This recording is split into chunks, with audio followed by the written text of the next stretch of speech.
Hello Internet, welcome back to Frankly Frankie. How you guys doing today? I'm doing great. I know you're sitting there thinking to yourself, why is he dressed like this? Is he trying to be Chinese? No, I'm not trying to be a Chinese. Stop being racist. No, I'm just dressed like this. This is my uniform. I'm actually a chef by trade. I've been doing this for about 12 years now.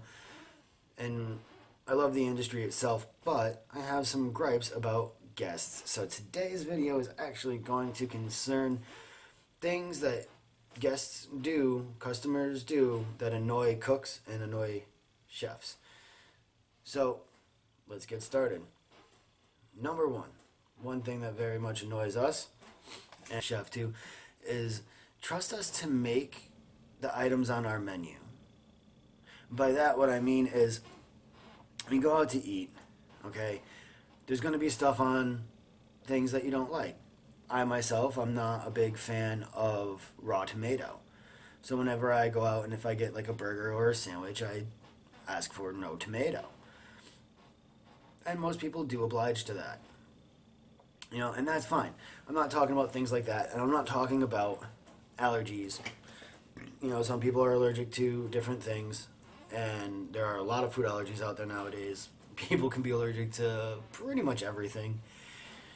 And so I'm not talking about food allergies, and I'm not talking about, you know, little stupid things like please don't put tomato on my burger, or don't put onion on my sandwich, or don't put, you know, cucumbers in my salad. You know, things like that. Like that's not what I'm talking about. What I'm talking about here is those people, and you all know who you are, that go out and you order an entire dish, like an entree at dinner maybe, and you're like, oh yeah, this looks good, except I don't want this, this, and this, and can you put this, and this on it instead? If you're going to do that when you go out, you might as well just not go out and stay home and make your own food.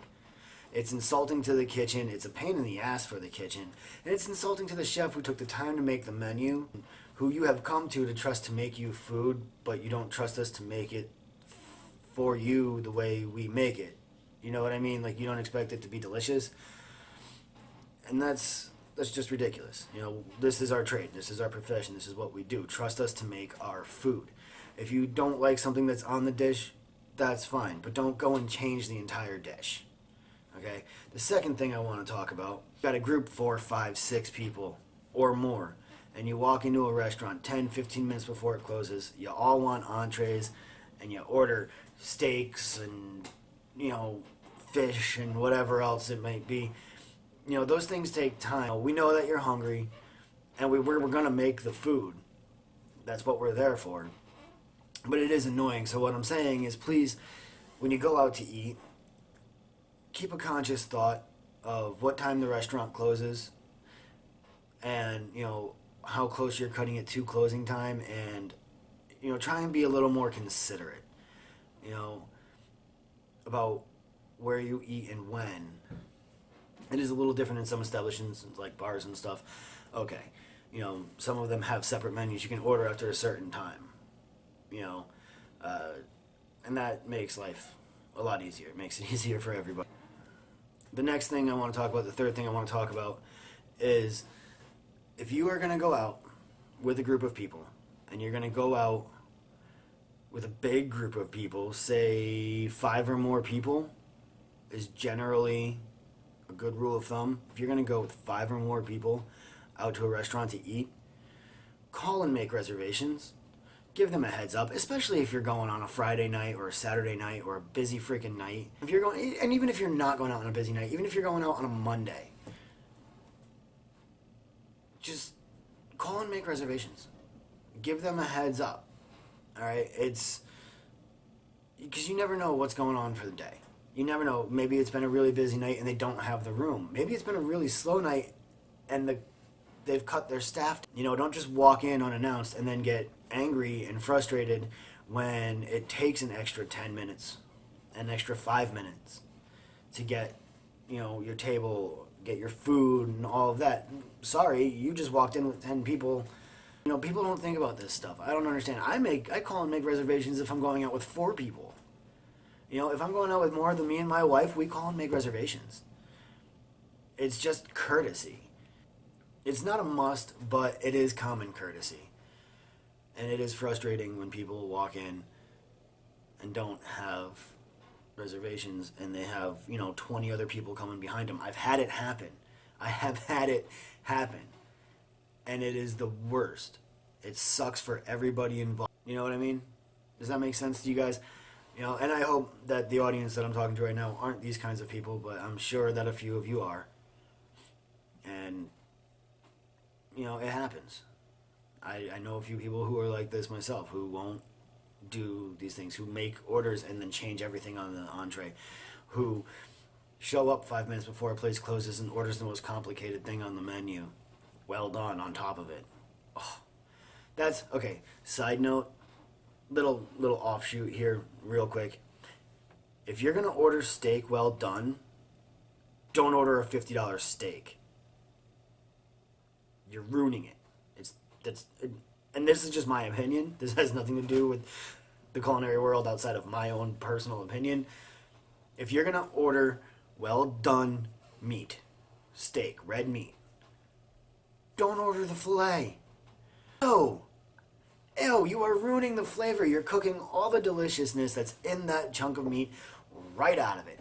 And you're making it disgusting. Okay? Now that is my own personal opinion on the flavor. But most cooks will agree, even cooks who like their meat more on the done.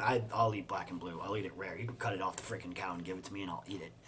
Like, just touch it to the grill real quick, kill the bacteria, and I'm good. Alright? But I understand people wanting it medium, and I know in other countries you can't eat the beef less than well done. So you come here and that's what you're used to. I get it, man. Okay, and I do understand that some people just don't like the blood. They don't like the sight, or they don't like the taste or the texture. Fine. But I'm telling you, you're ruining the meat. If you can't do rare to medium rare, at the very least, do medium. Okay? Don't do medium well or well done. It's gross, man. It's gross. You might as well chew on frickin' leather or a hockey puck. It's just disgusting. Anyway, I didn't mean to offshoot that way. I have one final thing I want to talk to you about, and this goes out to everybody because most of you are terrible at it and you don't even realize. Okay?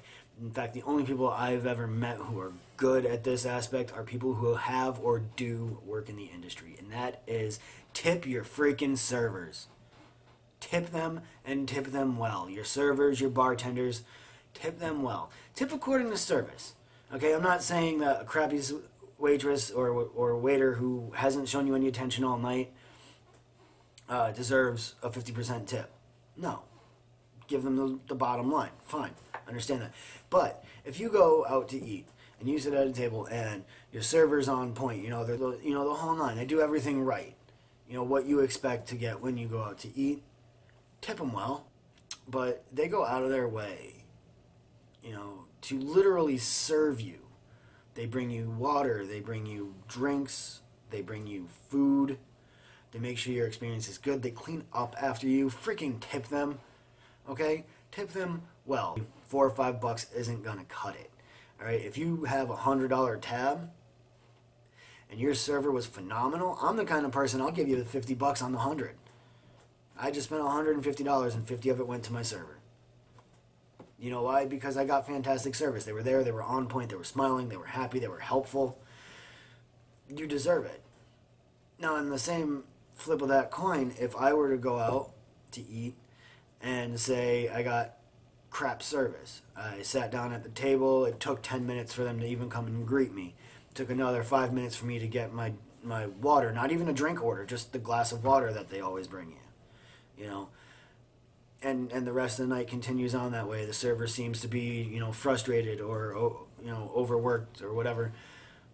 They're going to get a less of a tip, And that's what I'm saying, is tip according to your service. If your service is phenomenal, tip phenomenally. Please, this is how these people make their living. The server, you rely on those tips to make your money. We've all got to work to eat. We've all got to eat to live. Anyway, guys, that's the end for today. I hope this was helpful, a little educational, a little funny maybe. I don't know. I kind of look weird. I know. I understand. It's all right. Think about what I said. Treat your servers well. Respect the menu that the cooks have worked hard to learn, that the chefs have worked hard to make. And don't overcook your freaking meat. It's gross. Anyway, have a good one. I'll talk to you next time. And until then, let's get weird.